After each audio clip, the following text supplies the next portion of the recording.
Hello students, good morning. आज हम लोग क्लास 3 का हिंदी व्याकरण पढ़ेंगे। हिंदी व्याकरण, व्याकरण संबोधन से चैप्टर नंबर पाठ 17 पत्र लेखन, लेटर राइटिंग। बच्चों, पत्र क्या होता है? अभी तो पत्र का प्रयोग नहीं होता है। क्यों? क्योंकि अभी हम लोग अपना संदेश भेजने के लिए मोबाइल का यूज़ करते हैं। ठीक है, हम जब जो लोग दूर, हमसे बहुत दूर होते हैं, हमारे रिलेटिव्स, हमारे अपने, उनको हम अपनी बात, अपना संदेश पहुंचाने के लिए पहले के समय में पत्र लिखते थे।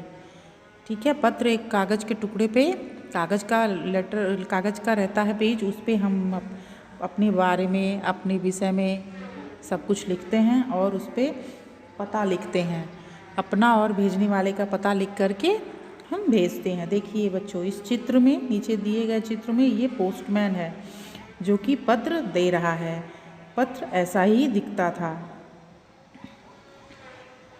दूर बैठे अपने मित्रों और सगे संबंधियों को अपना संदेश पहुंचाने का सरल और आसान साधन पत्र है। पत्र संदेश पहुंचाने का सबसे सस्ता साधन भी है, यानी कि सबसे कम पैसे इसमें लगते हैं। हम लोग एक एनवलप खरीदेंगे और उसमें अपना लिख करके, एक पेज पे लिख के अपनी बात को और अपने संदेश को लिख करके उस पर सेंड कर देते हैं, भेज देते हैं। अब पत्र लिखते समय हमें क्या क्या ध्यान देना चाहिए? पत्र लिखते समय ध्यान रखने योग्य कुछ बातें। पत्र की भाषा सरल और स्पष्ट होनी चाहिए, मतलब भाषा इजी होनी चाहिए। वाक्य छोटे छोटे होने चाहिए और जो हम वर्ड यूज़ करेंगे, जो सेंटेंस यूज़ करेंगे, वो छोटा छोटा होना चाहिए, मतलब बहुत ज़्यादा बड़ा नहीं लिखना चाहिए। पत्र अधिक लंबा नहीं होना चाहिए। पत्र को बहुत लंबा नहीं लिखना चाहिए। बहुत लंबी लिखेंगे तो सारी बातें नहीं आएंगी और पत्र छोटा हो जाएगा। पत्र में लिखी बात स्पष्ट होनी चाहिए और जो भी लिखिए वो स्पष्ट लिखिए, क्योंकि सामने वाला तो पढ़ के ही समझेगा, स्पष्ट होगा तभी समझ पाएगा। अपना और पाने वाले का नाम पता सही जगह पर लिखना चाहिए, तभी जो है वो पत्र जो है वो सगे संबंधियों को मिलता है। पत्र कितने प्रकार के होते हैं? पत्र 2 प्रकार के होते हैं बच्चों, औपचारिक पत्र और अनौपचारिक पत्र। औपचारिक पत्र क्या होते हैं? Formal letters. जो पत्र हम अपने प्रधानाचार्य, अखबार के संपादक, पुस्तक विक्रेता, अफसरों, पुलिस आदि को लिखते हैं, यानी कि जो हम दूसरों को लिखते हैं किसी काम के लिए। ठीक है, अधिकारी को हो गए, पुलिस अधीक्षक, पुलिस लोग को हो गए, तो जो जिनसे हमारा कोई रिलेशन नहीं है और जिनसे हमें कुछ काम है या ज़रूरत है, उनको हम पत्र लिखते हैं, उन्हें हम औपचारिक पत्र कहते हैं, फॉर्मल लेटर्स कहते हैं।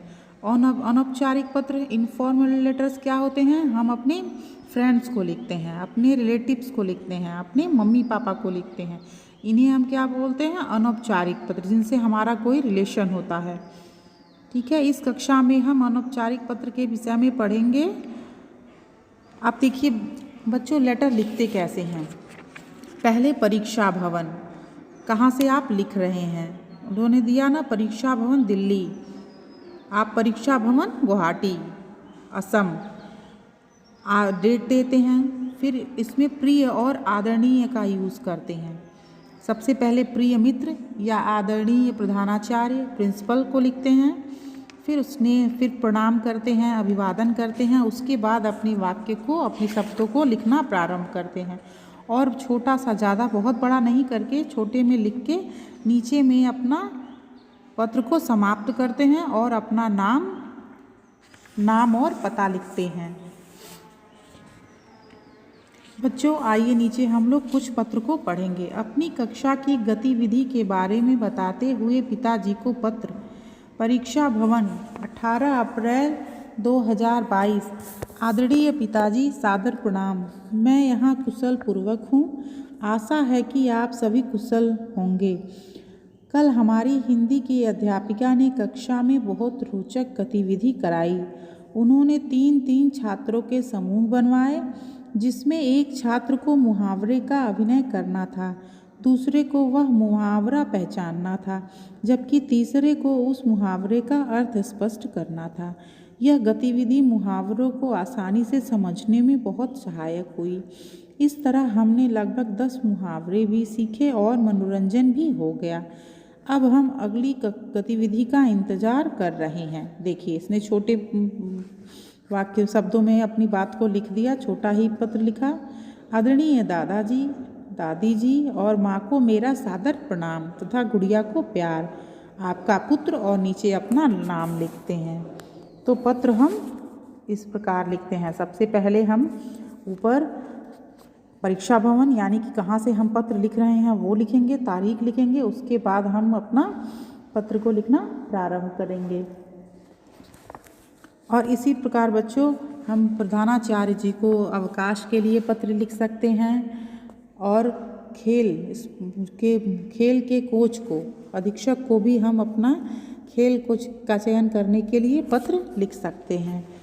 पत्र हम कई तरह के लिख सकते हैं। अब पाठ यहीं समाप्त होता है।